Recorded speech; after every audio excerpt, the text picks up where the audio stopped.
ہماری شریعت میں قربانی کا جو حکم ہے یعنی اس کا سٹیٹس جو ہے وہ کیا ہے؟ یعنی آیا یہ فرض ہے یا سنت ہے یا مستحب ہے، یعنی کس درجے میں آپ اس کو سمجھتے ہیں؟ ڈاکٹر صاحب، اہل علم کا اس میں اختلاف ہے۔ اکثر علماء کہتے ہیں یہ سنت موقدہ ہے، اور بہت سے علماء ہیں دنیا میں ایسے جو کہتے ہیں کہ یہ فرض اور واجب ہے، سنت موقدہ نہیں ہے صرف۔ تو میں دیانتداری سے دلائل کی بنیاد پر ان آراء میں سے جس رائے کو کتاب و سنت کے سب سے زیادہ قریب دیکھتا ہوں اور سب سے زیادہ بہتر رائے سمجھتا ہوں، وہ یہی ہے کہ قربانی استطاعت رکھنے والے شخص پر فرض ہے، اور اس کے فرض ہونے کی دو دلیلیں میں آپ کو سناتا ہوں۔ پہلی حدیث ہے صحیح مفتی صاحب، بخاری میں شریف میں۔ یہاں آپ کو ذرا روکنا چاہوں گا۔ یعنی آپ فرض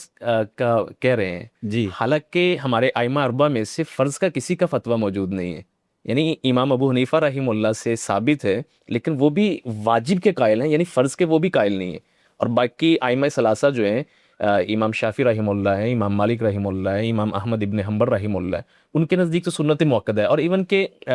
صاحبین جو ہیں، امام ابو یوسف رحمہ اللہ اور امام محمد بن حسن الشیبانی رحمہ اللہ، یعنی دونوں جو شاگرد ہیں امام ابو حنیفہ رحمہ اللہ کے، ان کے نزدیک بھی سنت موقدہ ہے۔ لیکن ان سب سے ہٹ کر آپ فرض کا درجہ دے رہے ہیں قربانی کو۔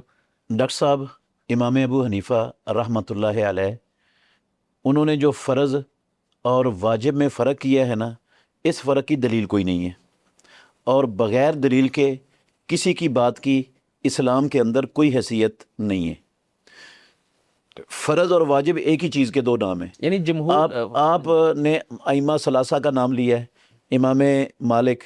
امام شافعی، احمد بن حنبل رحمۃ اللہ علیہم اجمعین، وہ سارے ائمہ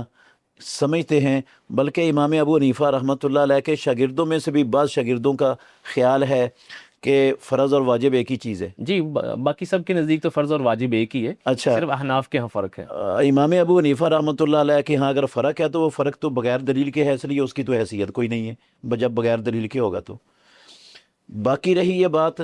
کہ ائمہ اربعہ وہ اس کے فرض ہونے کے قائل نہیں ہیں، تو میں نے تو پہلے ذکر کیا ہے کہ اختلاف ہے اس میں علماء کا، اور میں دیانتداری سے جس کو اقرب الی السنہ، کتاب و سنت کے سب سے زیادہ قریب سمجھتا ہوں، جس رائے کو، وہ رائے اس کے فرض اور واجب ہونے کی ہے۔ میں اکیلا نہیں ہوں، اس میں بہت سے علماء ہیں، سابقہ علماء بھی موجود ہیں جو اس کو فرض اور واجب کہتے ہیں، جن میں امام شوکانی رحمۃ اللہ علیہ ہیں، شیخ الاسلام ابن تیمیہ ہیں، امام ابن القیم ہیں، اور بھی بڑے بڑے علماء ہیں جو اس کو فرض قرار دیتے ہیں، سنت موقدہ وہ نہیں سمجھتے اس کو۔ اور اس کی دلیل میں آپ کو دیتا ہوں، جو میری جس رائے کی بنا پر میں اس کو اقرب الی السنہ کہتا ہوں۔ صحیح بخاری میں حدیث ہے، رسول اللہ صلی اللہ علیہ وسلم نے فرمایا، من ذبح قبل الصلاۃ فلیذبح مکانہا اخری، جس نے اپنا قربانی کا جانور عید الاضحیٰ والے دن عید نماز پڑھنے سے پہلے ذبح کر لیا، فلیذبح مکانہا اخری، رسول اللہ صلی اللہ علیہ وسلم نے فرمایا وہ بندہ اس جانور کی جگہ پر دوسرا جانور ذبح کرے۔ یہ جو ہے نا لیذبح،